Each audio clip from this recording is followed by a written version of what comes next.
নির্বাচন সুষ্ঠু হলে যে কোনো ফলাফল বিএনপি মেনে নেবে বলে জানিয়েছেন দলের নির্বাচন পরিচালনা কমিটির মুখপাত্র মাহদি আমিন।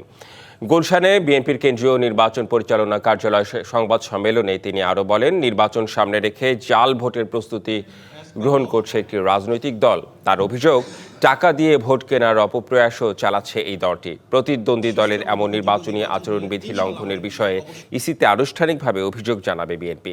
এ সময় সুষ্ঠু নির্বাচন নিশ্চিতে সবার সহযোগিতাও আহ্বান জানান তিনি।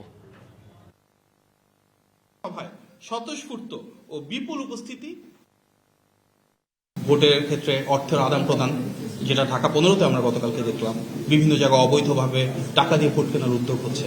অনেক জায়গায় আমরা দেখেছি বলছে ব্যালট পেপার ছাপানো হচ্ছে। যে কোনো দলের দিকে তাকিয়ে না, অভিযোগ কে করছে সেটা না, অভিযোগটা সত্য কিনা সেটা যেন নির্বাচন কমিশন তাদের পদক্ষেপ গ্রহণ করে। সুষ্ঠু গ্রহণযোগ্য নির্বাচন হলে অবশ্যই যে কোনো ফলাফল আমরা মেনে দিব, কেন মানবো না? নির্বাচনটা সুষ্ঠু করা তো আমাদের সবার সমন্বিত দায়িত্ব। স্বাস্থ্যকর হালিম রাঁধুনি হালিম, হালিম হোক রাঁধুনি হালিম।